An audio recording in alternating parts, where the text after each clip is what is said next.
So hello everyone, welcome to IFS. कैसे हो दोस्तों? आप सभी लोगों को पता है कि सीएसआर नेट के रिजल्ट आ चुके हैं और आपने कहीं ना कहीं अपने दोस्तों के रिजल्ट ज़रूर देखे होंगे और अपना भी रिजल्ट देखा ही होगा। जैसे कि आप सभी लोगों ने मोस्ट ऑफ कुछ स्टूडेंट के जो इंटरव्यूज़ है वो आपने हमारे चैनल के ऊपर देखे होंगे। चलो आज मैं वापस से आपको एक ऐसे स्टूडेंट से मिलवाना चाहता हूँ। देखते हैं कि आखिरकार इनकी क्या स्ट्रैटेजी रही है और किस तरीके से इन्होंने अपनी एग्ज़ाम को क्वालिफाई करने के लिए कैसे एफर्ट्स लगाए। मिलते हैं स्वास्तिका से। वेलकम स्वास्तिका, आपका हमारे इस यूट्यूब चैनल पर। Thank you sir. स्वास्तिका, सबसे पहली बात, मैं हर किसी से पहला क्वेश्चन यही पूछता हूँ कि भाई आपने इस एग्जाम को ही क्यों चुना, सिर्फ और सिर्फ बिकॉज क्योंकि मोस्ट ऑफ बायोलॉजी में बहुत सारी एग्जाम्स है, बट आपने इसी एग्जाम को क्यों चुना? सर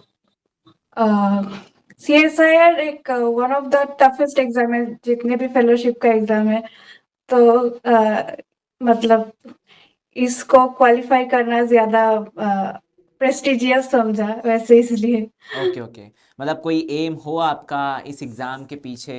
मतलब आपका मेजरली एम क्या था? आपको एकेडमिक साइड जाना है या रिसर्च साइड नहीं, जाना है कुछ? मेरा रिसर्च लाइन में ही ज्यादा इंटरेस्टेड ओके है, ओके, रिसर्च तो साइड में ज़्यादा इंटरेस्ट है। आपका मास्टर्स कब हुआ है वैसे और किस सब्जेक्ट से हुआ है?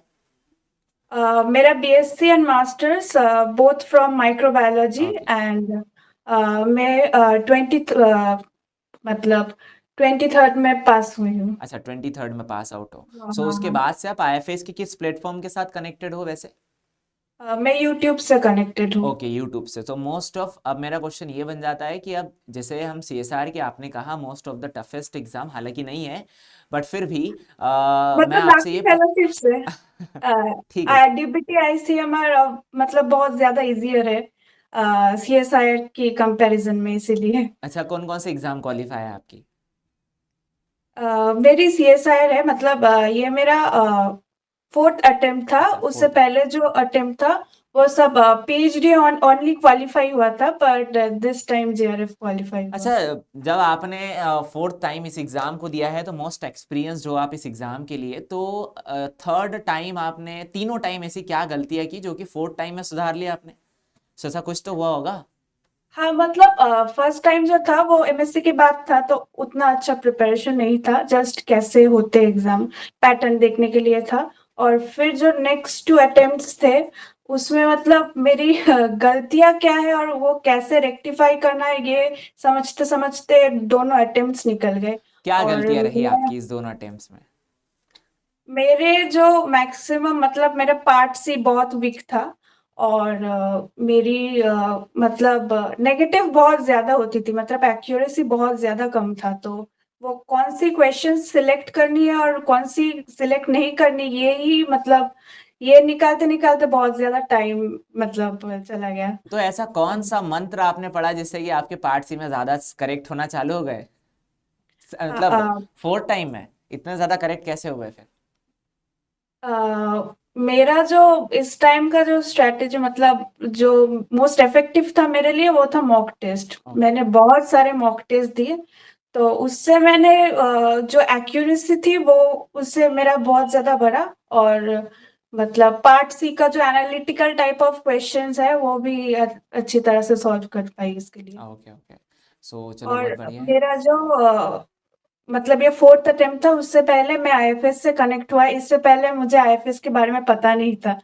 तो तो कैसे पता दिस चला फिर? टाइम मुझे याद है, जब मैं थर्ड टाइम जब मैं एग्जाम देने जा रही थी, तो तब मैंने यूट्यूब खुला, ओपन किया, तो तब मुझे एक वीडियो पॉपअप हुआ अचानक से। तो तब लगा कि यार बहुत अच्छा, लेट हो मतलब गया ऊपर वाले शायद ने भी से। कह दिया कि चलो अब इस बार तो क्वालिफाई हाँ, करवा तो ही दिया जाए। हाँ, नेक्स्ट टाइम इससे ही कनेक्ट करना है। चलो कोई नहीं, वैसे मोस्ट ऑफ स्टूडेंट की ही मेहनत होती है, ऐसा कुछ नहीं होता है। बट हाँ ठीक है, सबसे पहली बात कि एक डायरेक्शन आपके पास सही होनी चाहिए। स्ट्रेटेजी तो आपको पता ही है, आपके पास में हार्ड वर्किंग है, सब कुछ चीज़ें आपके पास है।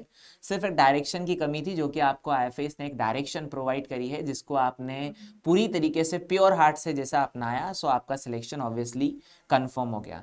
देन नेक्स्ट मेरा ये क्वेश्चन है कि जैसे मोस्ट ऑफ इस बार क्या रिजल्ट रहा वैसे फोर्थ टाइम आपका? जी, मेरा AIR 124 रहा ओके, दिस टाइम। चलो बहुत बढ़िया, कॉन्ग्रेचुलेशन आपको। एंड देन फाइनली अब पीएचडी करना है या फिर कुछ और दूसरा हाँ, थिंकिंग है? नहीं नहीं, पीएचडी। अच्छा, पीएचडी ही करना है, बहुत हाँ बढ़िया। हाँ। सो मुझे ये बताओ कि स्वास्तिका, आपको इतना वक्त आखिरकार इस चीज़ को समझने में कैसे लगा फिर कि मुझे पीएचडी करना है, रिसर्च में जाना है? मतलब मोस्ट ऑफ थिंकिंग तो ये बहुत सारे स्टूडेंट को एमएससी में ही आ जाती है। सो ऐसा क्या हुआ था, या एमएससी तक आपका कोई ड्रीम ही नहीं था? एमएससी, हाँ एमएससी तक, मतलब एमएससी, मिड एमएससी में आते आते मुझे ये लगा कि यार रिसर्च में जाना है। और मेरे एक्चुअली कैंसर के ऊपर बहुत ज्यादा इंटरेस्ट थी, तो ओके। मुझे लगा कि इसे लेकर मुझे आगे वैसे बढ़ना है। कैसे जागा ये कैंसर के ऊपर आपका इंटरेस्ट?